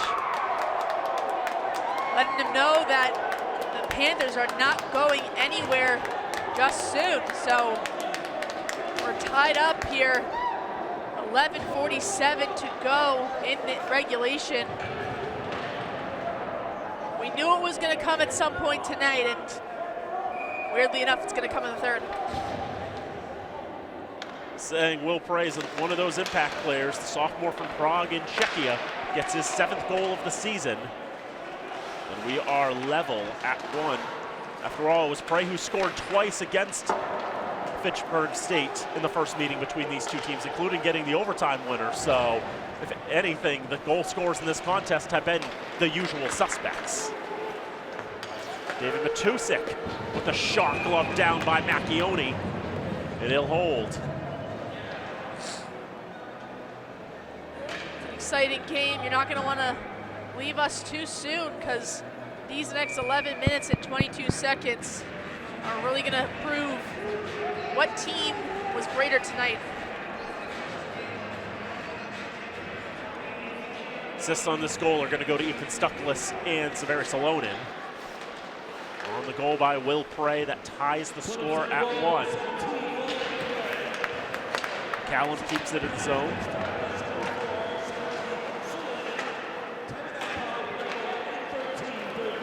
Falcons come up with a bit of numbers. As Millette keeps it to himself, shot, and looked on the left side for Reddick, couldn't put it home. And Chance was appealing for something behind that as well. Panthers gain the zone. Somerville's shot is gloved by Macchione.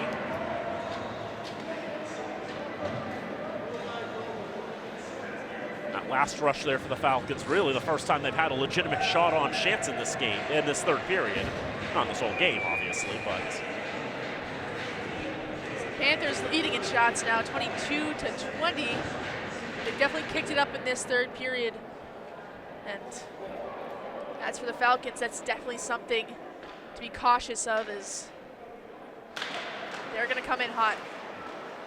Now I think part of it's also weathering the storm. Outshot 9-0 thus far in this frame. So that shot, nothing on it. Misfire there from Shaley.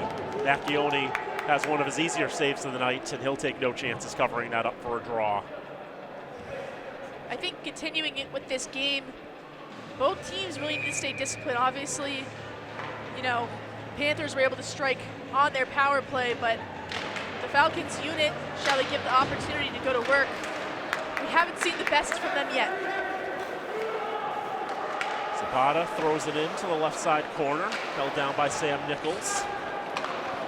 Pops into the slot where taken by Dante Moretti. Now to the far side. Falcons get it to Bronte. He'll dump it in. Paddled down by Chance. Left wing corner, Falcons lay the boom. There's Caulfield on the left side. Tangle up there, Doyle picking it up, swing and a miss. I wouldn't say we've had as many of those as icings tonight, but we've had a lot of both. A lot more than I think both teams would like. Panthers trying to regain the zone. This is Doyle. Bad angle shot. Macchione sees it all the way and holds for a draw.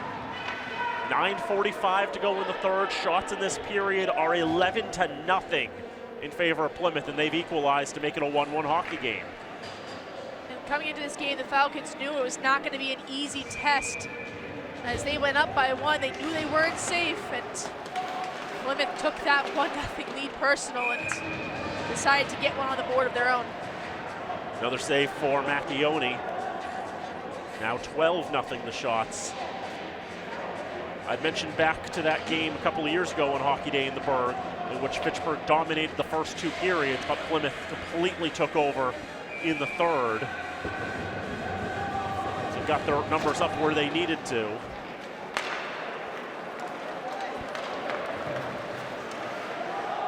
Now the Falcons just looking for whatever offense they can try to muster up. Try to steal it there. Bove can't get a stick on it. Goes to the far side, dumped in. Max Macchione leaves, throws it around right side, now thrown right back in front.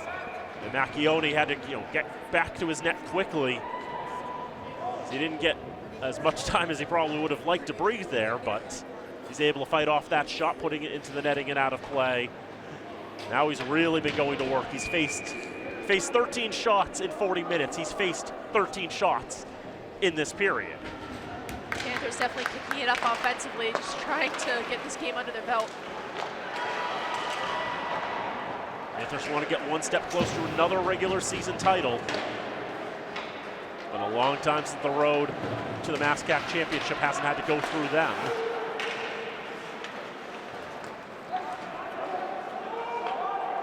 Falcons just trying to get back into a position for a home game in the playoffs. Another shot from a bad angle, again gloved down by Macchione. For the Falcons, not going to get easier on Saturday. They've got the second best team in the conference, Anna Maria. They've got to go down to Auburn, take on the Amcats. It's going to be a 4:40 puck drop from Horgan Arena. And then back here on Monday, bonus game against Framingham State. That game is a makeup from the 6th.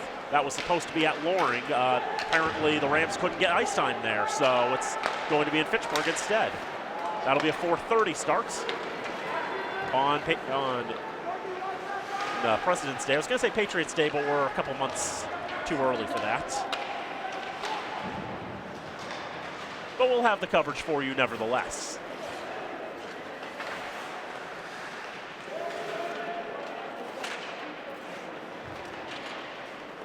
Millette will throw it down towards Chance. He'll stick it down.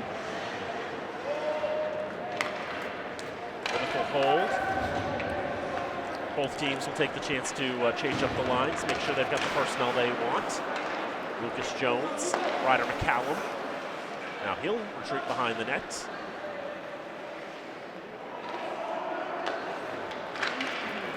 Try to hit a stretch pass, miss the stretch pass. Get called for icing instead. I don't think that was the plan. Going back to what you were saying about that MASCAC title, we talked with head coach Russell, and I asked him, you guys have 5 championships back to back, however much, does that conversation be brought up, or what's kind of focus? And he said, the past is past.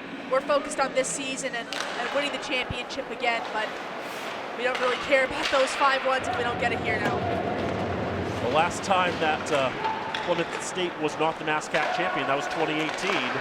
As that's redirected in! The first shot on target in the third period for the Falcons finds the back of the net. Eleanor Arme Lynch leads the handshake line. The Falcons have retaken the lead. And just as you're bringing up that 2018 MASCAC where the Falcons won, they get the goal. Orme Lynch has been working relentlessly on that forecheck, on the puck, on the board battles, you name it, he's been working hard on it all night, and he finally gets himself on the board 2-1 against the Panthers with 7:38 left to go, and Falcons fans are absolutely holding their breath right now. They've restored the advantage. A redirection in front. Chance couldn't readjust quickly enough. Challenging shot for any goalie to face. It's Eloan Orme Lynch's goal. It's his 6th of the season. Wait for confirmation. It is his from Christian Halbig. Now Falcons regain and another shot goes wide. Back off in front and a redirection goes wide to the right. Hunter Dunn getting the active stick there. That may have woken the Falcons up a little bit.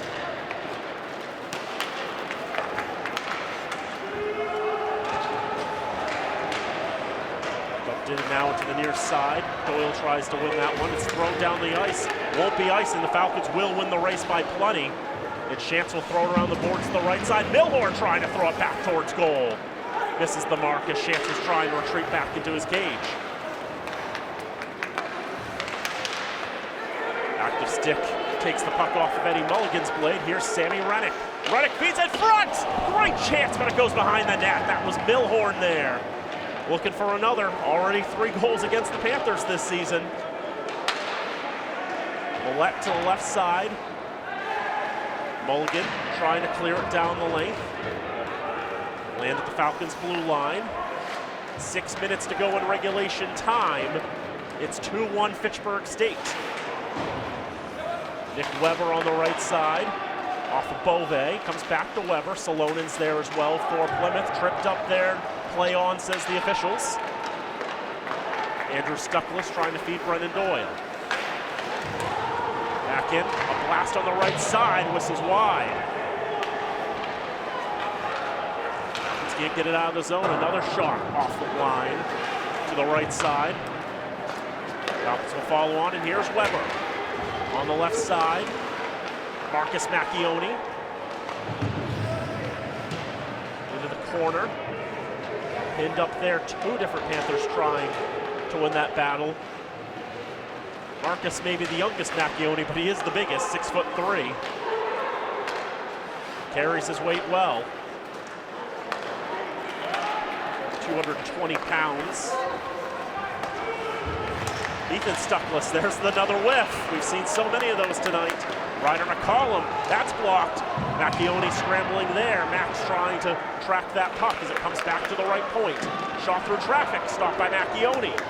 Rebound comes to McCallum on the left side. He turns around, his shot cut down. Fitchburg clears it, 4:37 to go in regulation time, 2-1 Fitchburg. That catches the Panther stick and into the zone. Johansson around on the near side. DePonio throws it out in front. Falcons will take it. DePonio keeps it in. Deflected to the right side. Prey, he's got the goal for Plymouth. Into the right wing corner. Another puck battle, pokes free, comes back to the right point. DePonio can't keep it in the zone. Panthers keep control of the puck, but they've got to reset. They do. Throw it right through the legs of Mateo Orme-Lynch, too. Great pass, but eventually comes out of the zone. Hunter Dunn throws it in, under 4 to go in regulation. Assist number 17, Mateo Orme-Lynch, and 20, Christian Halvin.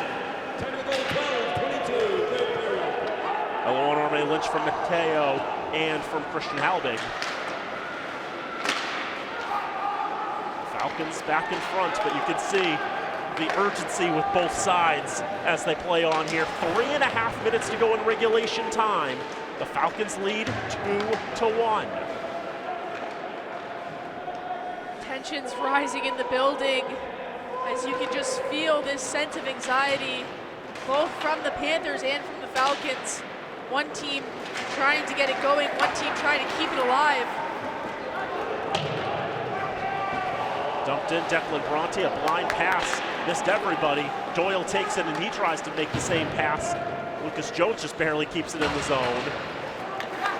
On the near side it comes out, and here is Rennick again. Sammy Rennick with a slot, shoots, shouldered away by Chance, his first save of the period. Just the second shot he's faced in this third frame. Just shows how much Plymouth's controlled this period. Rennick on the right side, backhands behind the net.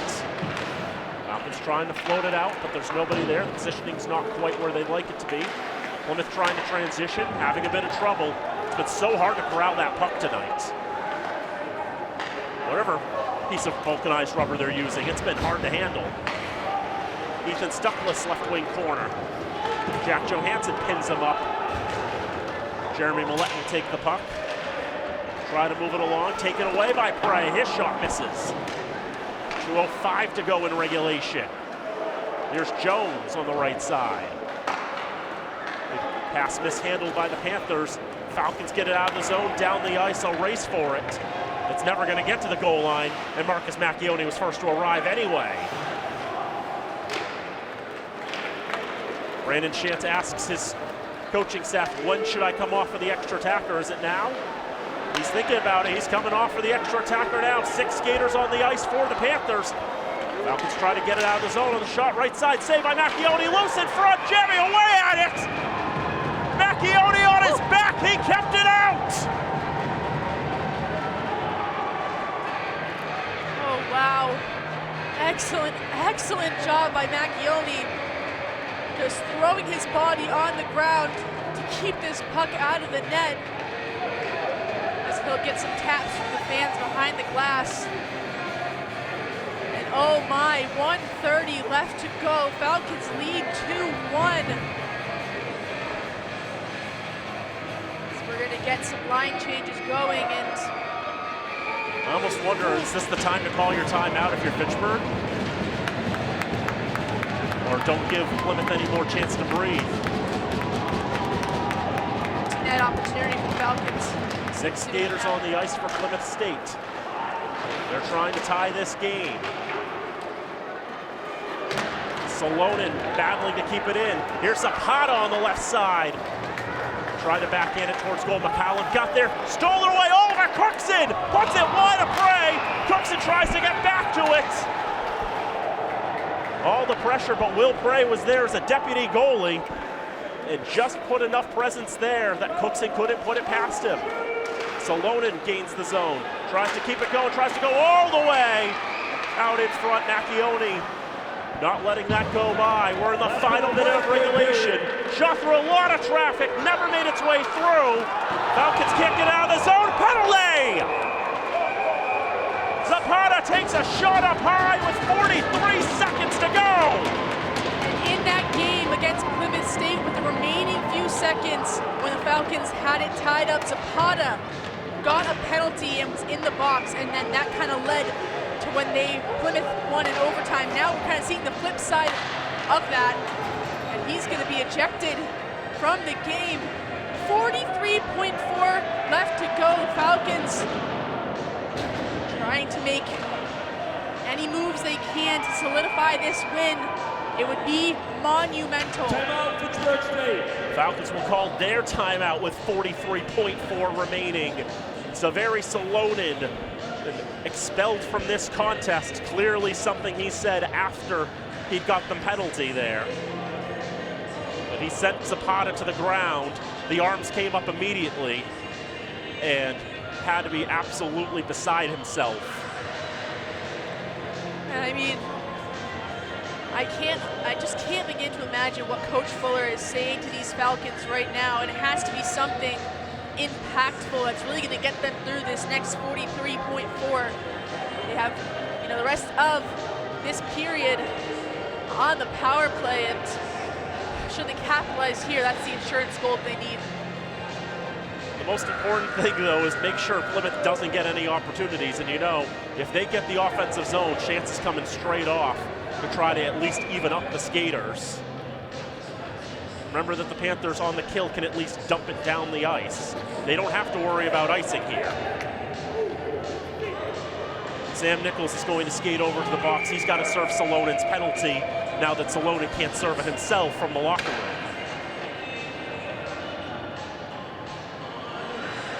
Salonen had only taken 10 penalty minutes. He more than doubled it in that one move. Most definitely. Falcons 0 for 3 on the power play tonight. But the more important thing is doing what they need to do to keep Plymouth off the board in the final minute. They try to hit a stretch pass for Luca Rea. The Falcons quickly doubling back. Chance is already off. It's going to be 5 aside. It's a wraparound chance in front, and Macchione keeps the hatches battened. They clear it out of the zone. 2 and 10 for Salonen on the right side. Here's Rea. Lots of desperation from Plymouth. 12 seconds to go. Right side, Falcons try to clear. Rides the boards. Thrown up towards Macchione. Dives on top of it. Had it covered for just long enough. And more pushing and shoving and everything going behind the net with 6 seconds left. And this is exactly what you think of when you think of Fitchburg State versus Plymouth State. Tensions growing and growing, and finally, this might just be what broke the camel's back, and we're gonna get arms throwing everywhere. As 6.1 left to go, the Falcons trying to hold on as Zapata is gonna see the locker room a little bit earlier than anticipated. Did you know the Falcons had a 47-game streak coming in tonight without a misconduct? Oh, wow. That may have come to an end. We spoke about them being a pretty disciplined team, and although I still do agree with that statement, that one kind of showing us maybe things do take a turn a little bit when you play the #1 seed in the MASCAC. The more important thing is after all the penalties are assessed, the face-off is coming all the way down to the Plymouth end. 6.1 seconds back left. I guess the extra penalty goes against Plymouth. Luca Reyes' penalty goes on the board. And this is the ideal situation for the Falcons. They have the offensive zone face-off. They can get a shot off. 6.1 left to go. Whether they decide to try and work this towards the net or just try to hold it along the boards to kill off the clock.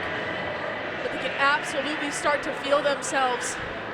6.1. I just can't believe this. This has been the most incredible game we've seen the Falcons play all season. The grit and pure aggression that they have come into this game with. Plymouth brings out the best in them, and I truly believe that year in and year out. Falcons played a pretty good game against Plymouth earlier this year, didn't come away with the victory, stole a point off of them in overtime. In a game where for many stretches in that contest, the Falcons were the better team. Tonight, for much of this game, the first 2 periods, the Falcons were very much the better team.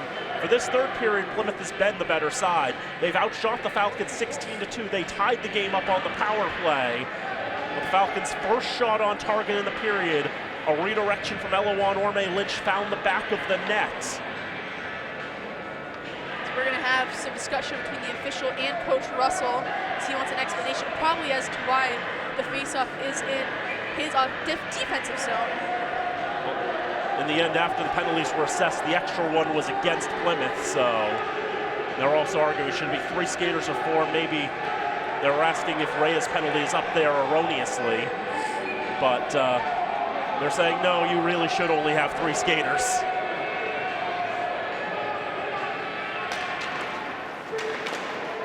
Draw control by the Panthers. Falcons dump it into the zone. Time is going to run out. And the Falcons are going to take a victory over the #1 team in the MASCAC, 2-1. Revenge, sweet, sweet revenge on home ice. This is by far the best game the Falcons have played this season, and something was said in that locker room to turn this team around. Just congratulations to the Panthers for a hard-fought game, but even more, just congratulations to the Falcons for taking down #1. The Falcons have been good to give the Panthers some fits in games across the season. Final shots in this game, 28-22 in favor of Plymouth. They outshot the Falcons 15-2 in the 3rd period. But they found that goal, that redirection from Eloan Orme Lynch, that turned out to be the difference. 27 saves for Max Macchione. And for the last time he faced Plymouth State, he didn't get to finish that game. He suffered a season ender last season. And how good it must feel getting a little bit of revenge of his own against this side as the Falcons take a much needed 2-1 victory. That's 3 points. That means more than the stat sheet is going to show you. This is such a momentum win for them. And to beat the team that took that championship away from them last season and also took one of their captains out last game, this has got to be such a good feeling. 2-1, the Falcons win it. They finally break this skid that they're in. They'd lost 9 straight games in the state of Massachusetts. How fitting that it was a team from New Hampshire that they beat to break that streak. The prayer circle's pretty big tonight. We've got 6 of them in there. And the Falcons to 10-10-1 now, 6-7-1 in the MASCAC. Plymouth loses for just the 2nd time in conference play this year, and this snaps a 5-game winning streak for them as they fall to 17-6 and 14-2 in the MASCAC. Still have a pretty safe lead at the top of the conference, but you know they hate to drop points, and now they've dropped 4 points to this Falcons side this season. Cheers loud from the crowd as they deserve all the love they're getting from their fans. A great showing tonight. You know, they outplayed the Panthers the first 40 minutes, and you know, they weathered the storm in the remaining 20 minutes. And even when they conceded a goal on the kill to tie it, they were able to at least fight back and get a goal to retake the lead. And they held on to it, took the victory. Back to 500, big win over the #1 team. And if you beat the #1 team in the conference, that's got to give you some momentum for Saturday when you take on the #2 team in the conference. And we'll see if they can handle what the AmCats bring to the ice. But as for right now, they got to be feeling on top of the world. You said to me before the game, the Falcons had some good practices this week, had great feelings through the locker room, and you know, this was a game that's going to be a turning point game for the Falcons, one that they can definitely springboard and get themselves back on track. So again, the Falcons will be back in action on Saturday. They will take on Anna Maria, 4:40 puck drop from Horgan Arena in Auburn, before they come back here on Monday the 17th to take on the Rams of Framingham State, 4:30 puck drop, not on your original schedules, on the redraws. That's a bonus home game for the Falcons. Meanwhile, for Plymouth State, their next contest is a little interesting. It's tomorrow night. They're playing an exhibition game against Stonehill, a Division I school. Stonehill, I believe, is going to count that game. Plymouth State is not going to, and it wouldn't count in the NPI anyway because D1 versus D3. But that's a 7 o'clock start from the Bridgewater Ice Arena, and then they're back in action on the 20th when they take on MCLA at 8 o'clock in North Adams before their final regular season game on the 22nd against who else but Anna Maria. Should be an exciting one to watch, but thank you so much for joining us here in this incredible game. Falcons, you know, there have been some games where we were thinking, on paper, the Falcons should win this game, absolutely, and then they get outplayed in the first period and it turns rotten real quick.